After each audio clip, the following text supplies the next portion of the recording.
नमस्कार दोस्तों, मैं हूं डॉक्टर अमरीश कारी। आप देख रहे हैं डॉक्टर कारी। आज की इस वीडियो में सलोलम मेडिसिन के बारे में बात करेंगे। किन रोगों में, किन लक्षणों में और किन बीमारियों में दवाई असरदार होती है, लेने का सही तरीका क्या होता है, जानने के लिए वीडियो पूरा देखिए। अगर आप हमारे चैनल पर नए हैं तो चैनल को सब्सक्राइब कर लें ताकि आने वाली हेल्थ रिलेटेड वीडियो से आप अपडेटेड रहें। इस दवाई को काफ़ी सारी डिजीज़ में दिया जाता है।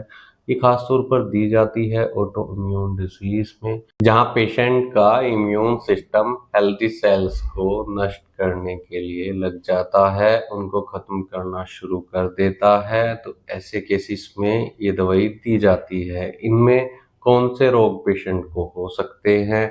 इसमें रियोमेटिज्म हो सकता है, गठिया बाहें का दर्द हो सकता है, जिसके कारण पेशेंट को जोड़ों में जकड़न, सूजन, दर्द देखा जाता है।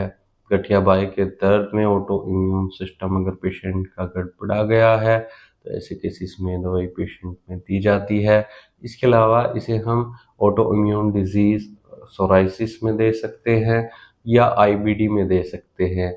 Inflammatory ball syndrome, inflammatory ball disease में ये दवाई बहुत असरदार रहती है, जहां पेशेंट को अल्टरनेटिव कोलाइटिस के कारण कॉन्स्टिपेशन हो सकती है, डायरिया पेशेंट को होता रहता है, पेट में दर्द के सिम्टम्स देखे जाते हैं।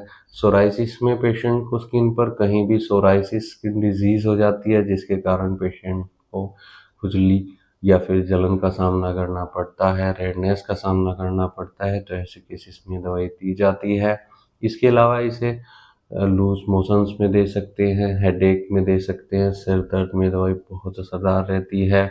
इसको हम यूरिनरी कंप्लेंट्स में भी दे सकते हैं। दोस्तों, कुल मिलाकर देखा जाए तो ये हमारे शरीर से स्वेलिंग को कम करती है, इन्फ्लामेशन को कम करती है। इन्फ्लामेशन अगर पेशेंट को पेट में आई हुई है या जोड़ों में पेशेंट को इन्फ्लामेशन आ गई है, सूजन आ गई है ऑटो इम्यून डिजीज के कारण, तब ये दवाई देने से पेशेंट की सूजन कम होती है। वो चाहे पेशेंट को इंटेस्टाइन में हो या जॉइंट्स में पेशेंट को इन्फ्लामेशन देखने को मिल रही है, तब ये दवाई असरदार रहती है। इसके अलावा ये दवाई लॉस ऑफ पिगमेंटेशन के कारण व्हाइट पैचेस अगर शरीर पर देखे जा रहे हैं, ल्यूकोडर्मा या फिर विटिलिगो की शिकायत आ रही है, सफ़ेद दाग शरीर पर, चेहरे पर कहीं भी हो सकते हैं, तो ऐसे केसेस में दवाई बहुत इफेक्टिव रहती है।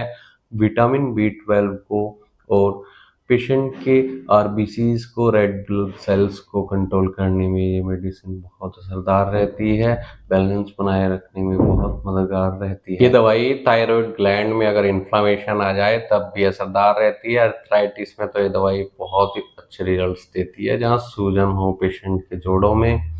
इसके अलावा इसे यूरिनरी कंप्लेंट्स में तब देते हैं जब पेशेंट की यूरिन से स्मेल आती हो, यूरिन में बर्निंग सेंसेशन होती हो, जलन होती हो, तो ऐसे केसेस में बहुत असरदार रहती है।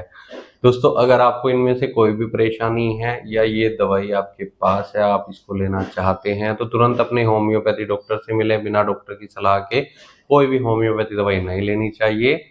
दोस्तों, अगर आपको ऐसी कोई परेशानी है तो दिए गए व्हाट्सएप नंबर पर हमसे संपर्क कर इलाजी सलाह ले सकते हैं।